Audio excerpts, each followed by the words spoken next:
Luke 22.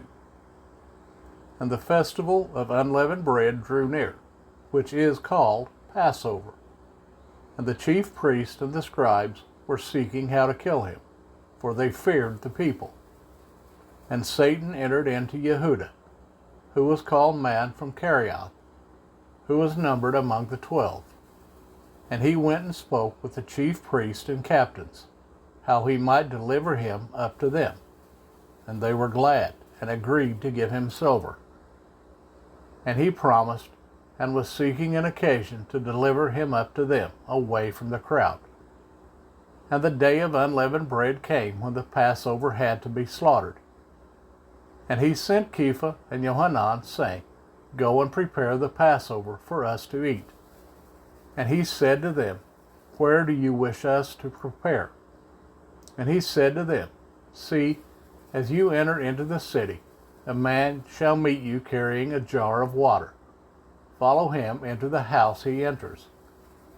And you shall say to the master of the house, The teacher says to you, Where is the guest room, where I might eat the Passover with my taught ones? And he shall show you a large, furnished upper room. Prepare it there. And going, they found it as he had said to them, and they prepared the Passover. And when the hour had come, he sat down, and the 12 emissaries with him. And he said to them, With desire I have desired to eat this Passover with you before my suffering. For I say to you, I shall certainly not eat of it again until it is filled in the reign of Elohim. And taking the cup, giving thanks, he said to them, Take this and divide it among yourselves.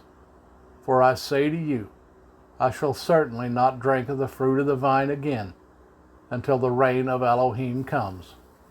And taking bread, giving thanks, he broke it and gave it to them, saying, This is my body, which is given for you. Do this in remembrance of me. Likewise the cup also after supper, saying, This cup is a renewed covenant in my blood, which is shed for you. But see, the hand of him delivering me up is with me on the table. For indeed the son of Adam goes, as it has been decreed. But woe to that man by whom he is delivered up. And they began to ask among themselves, which of them it could be who was about to do this. And there also took place a dispute among them, as to which of them seemed to be greater. And he said to them, The sovereigns of the Gentiles rule over them, and those who control them are called workers of good. But not so with you, but let him who is greatest among you be as the youngest, and the leader as one who serves. For who is greater, the one who sits at the table, or the one who serves? Is it not the one who sits at the table? But I am in your midst as the one who serves. But you are those who have remained with me in my trials, and I covenant for you, as my Father covenanted for me, a reign, to eat and drink at my table in my reign, and to sit on thrones, judging the 12 tribes of Israel. And the master said, Shimon, Shimon, see, Satan has asked for you to sift you as wheat. But I have prayed for you, that your belief should not fail. And when you have turned, strengthen your brothers. And he said to him, Master, I am prepared to go with you, both to prison and to death. And he said, I say to you, Kepha, the cock shall not crow at all today, until you have denied 3 times that you know me. And he said to them, When I sent you without purse and bag and sandals, did you lack any? And they said, None at all. And he said to them, But now, let him who has a purse take it, also likewise a bag. And let him who has no sword sell his garment and buy one. For I say to you, what has been written has yet to be accomplished in me. And he was reckoned with lawless ones. For that which refers to me has an end too. And they said, Master, look, here are 2 swords. But he said to them, That is enough. And coming out, he went to the Mount of Olives according to usage, and his taught ones also followed him. And coming to the place, he said to them, Pray that you do not enter into trial. And he withdrew from them about a stone's throw. Falling on his knees, he was praying, saying, Father, if it be your counsel, remove this cup from me. Yet not my desire, but let yours be done. And there appeared a messenger from heaven to him, strengthening him. And being in agony, he was praying more earnestly. And his sweat became like great drops of blood falling down to the ground. And rising up from prayer, coming to his taught ones, he found them sleeping from grief. And he said to them, Why do you sleep? Rise up and pray, lest you enter into trial. And while he was still speaking, see, a crowd. And he who was called Yehuda, one of the 12, was going before them, and came near to Yeshua to kiss him. And Yeshua said to him, Yehuda, why do you deliver up the son of Adam with a kiss?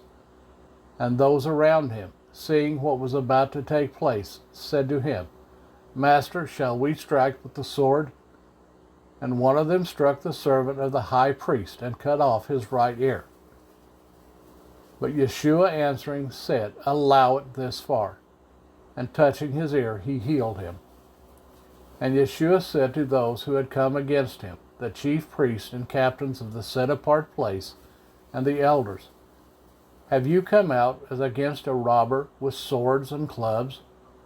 While I was with you daily in the set-apart place, you did not lay hands on me. But this is your hour and the authority of darkness. And having seized him, they led him and brought him to the house of the high priest. And Kepha was following at a distance. And when they had lit a fire in the midst of the courtyard, and sat down together, Kepha sat among them. And a certain servant girl, seeing him as he sat by the fire, looked intently at him and said, And this one was with him. But he denied him, saying, Woman, I did not know him. And after a little while another saw him, and said, You are one of them too. But Kepha said, Man, I am not. And about an hour later another insisted, saying, Truly, this one was with him too, for he is a Galilean too. But Kepha said, Man, I do not know what you are saying. And immediately, while he was still speaking, a cock crowed. And the master turned and looked at Kepha. And Kepha remembered the word of the master, how he had said to him, Before a cock crows, you shall deny me 3 times. And Kepha went out and wept bitterly. And the men who were holding Yeshua were mocking him, beating him. And having blindfolded him, they were striking him on the face and were asking him, saying, Prophesy, who is it that struck you? And they said much more, Blasphemy. And when it became day, the elders of the people, both chief priests and scribes, came together, and they led him into their council, saying, If you are the Messiah, say it to us. And he said to them, If I say to you, you would not believe at all. And if I ask you, you would not answer me at all. From now on, the Son of Adam shall sit on the right hand of the power of Elohim. And they all said, Are you then the Son of Elohim? And he said to them, You say that I am. And they said, Why do we need further witness? For we heard it ourselves from his mouth.